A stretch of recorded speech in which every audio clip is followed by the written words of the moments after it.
Assalamualaikum warahmatullahi wabarakatuh. Ya, maaf untuk Sobat DKV karena kami sudah lama sekali tidak pernah mengupload video. Langsung saja pada topik kali ini kita masih akan berbicara tentang hari kiamat ya. Bukan hanya di semua agama yang mengajarkan tentang bahwa kita harus mempercayai hari kiamat. Tetapi di sini kita sebagai orang Jawa ada beberapa yang mengajarkan kita melalui ajaran-ajaran beliau. Tidak lain tidak bukan adalah Wali Songo. Salah satunya adalah Sunan Kalijaga yang sudah mengajarkan tentang tanda-tanda kiamat bahwasanya sudah sangat dekat. Apakah itu benar? Jadi ada beberapa syair atau lirik yang telah ditulis oleh Sunan Kalijaga saat itu. Seperti ini bunyinya. Yen pasar ilang kumandange, yen kali wis ilang kedunge, yen mong wadon wis ilang wirange, mlaku topo lelono jajah desa milang kori. Ojo ngasih bali yen durung bali patang sasi, golek wisik songko sang hyang widi. Jadi pada intinya syair tersebut memberi peringatan dan pesan agar umat Islam sadar jika hari kiamat semakin dekat. Yen pasar ilang kumandange. Jadi yen pasar ilang kumandange itu bisa diartikan jika pasar hilang suaranya atau hening atau senyap. Maksudnya adalah jika sudah tidak ada budaya tawar-menawar di dalam pasar. Hal ini terwujud dengan makin banyaknya mal dan supermarket, di mana para pengunjungnya tidak saling melakukan tawar-menawar. Bisa juga diartikan sebagai hilangnya sosialisasi di masyarakat yang diibaratkan dengan mal dan supermarket, di mana antar pengunjungnya tidak saling bersosialisasi dan tidak saling mengenal, termasuk juga dengan munculnya fenomena belanja online yang bahkan penjual dan pembelinya saja tidak saling mengetahui, jadi hanya saling rasa percaya saja. Kemudian yang kedua adalah yen kali wis ilang kedunge. Dalam bahasa Indonesia berarti jika sungai hilang kedung atau sumbernya. Hal ini dapat diartikan sebagai hilangnya para sumber ilmu atau ulama karena telah dipanggil oleh Allah Subhanahu wa taala. Bahkan saat ini sudah banyak juga orang yang mengaku berbicara dan berpakaian layaknya ulama namun tidak mencerminkan sikap dan perilaku ulama.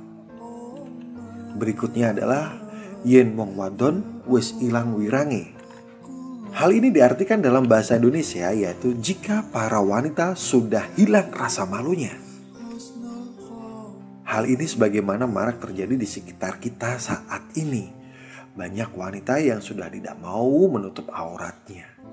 Justru, para wanita lebih senang menggunakan pakaian yang menunjukkan lekuk tubuhnya, ditambah lagi dengan kebiasaan mengunggah foto dengan pakaian-pakaian yang syur, yang aduhai seperti itu di media sosial.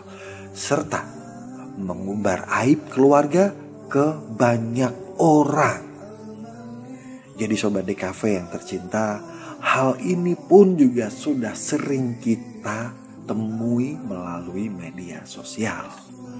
Berikutnya, mlakuo topo lelono milangkori.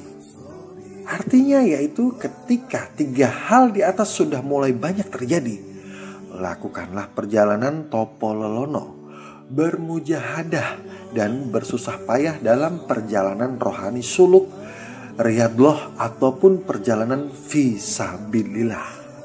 Ojo ngasih bali yen durung bali patang sasi. Artinya dalam bahasa Indonesia yaitu jangan pulang atau kembali jika belum sampai 4 bulan. Hal ini dapat dimaknai sebagai sesuatu perjalanan yang panjang, yang mana harus benar-benar menyiapkan bekal untuk menghadapi situasi dan kondisi yang akan datang.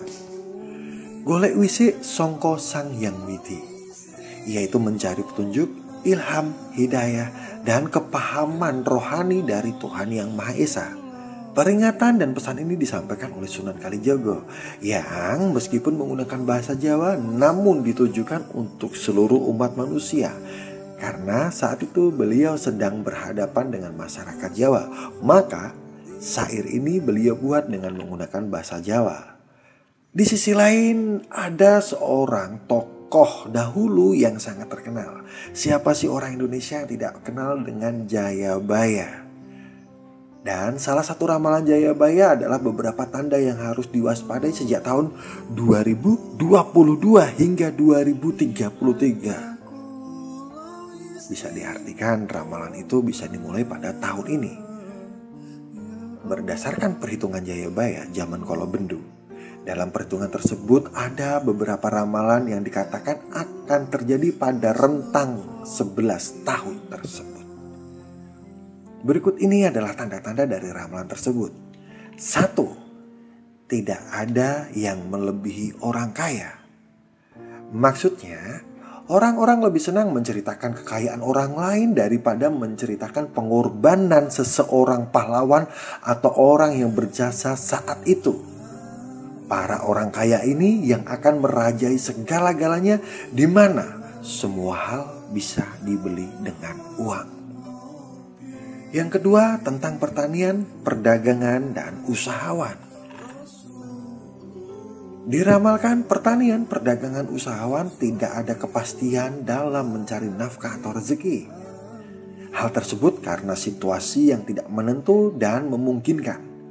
Orang-orang akan susah menjadi kaya karena sudah tidak ada lagi yang melebihi orang kaya.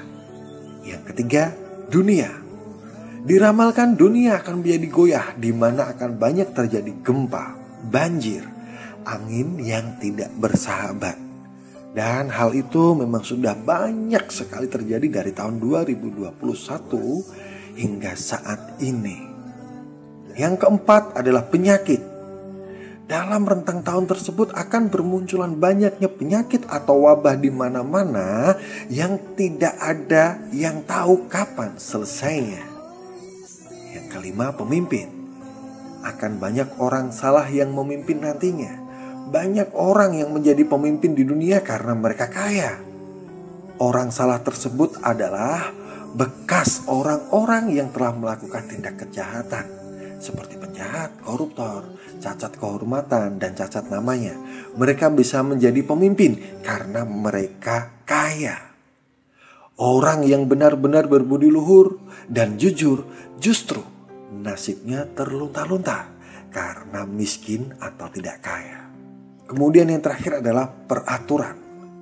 Semua peraturan akan mengalami kerusakan. Artinya, peraturan kini tinggal peraturan semua ditabrak saja demi kedudukan jabatan ataupun nama baik. Jadi Sobat DKV yang tercinta dimanapun Sobat DKV berada. Memang saat ini kita lebih mudah untuk mengoreksi orang lain. Kita lebih mudah menilai dan melihat kesalahan orang lain. Tetapi kita sadari bahwa kita adalah manusia. Sedangkan yang berhak menilai kesalahan dan kebenaran kita sebagai manusia adalah para malaikat yang sudah diutus oleh Allah Subhanahu wa Ta'ala. Oleh sebab itu, Sobat DKV yang tercinta, marilah kita kembali ke jalan kita. Marilah mulai kita menilai dengan hati nurani kita, bukan menilai dengan mata, telinga, serta pikiran-pikiran kita yang penuh dengan hal-hal yang negatif. Untuk itu Sobat DKV, semoga dalam hikmah-hikmah yang telah kita terima dari para leluhur-leluhur kita ini dapat membimbing kita untuk melakukan hal-hal yang lebih positif, hal-hal yang lebih rasional, dan hal-hal yang berkaitan dengan hati nurani kita sebagai manusia. Oke, sementara seperti itu dulu tayangan kita kali ini. Kita akan bertemu lagi di episode-episode berikutnya. Semoga Sobat DKV selalu diberikan kesehatan, keselamatan lahir batin, dan dimudahkan rezekinya. Amin, amin ya rabbal alamin. Wabillahi taufiq wal hidayah. Wassalamualaikum warahmatullahi wabarakatuh.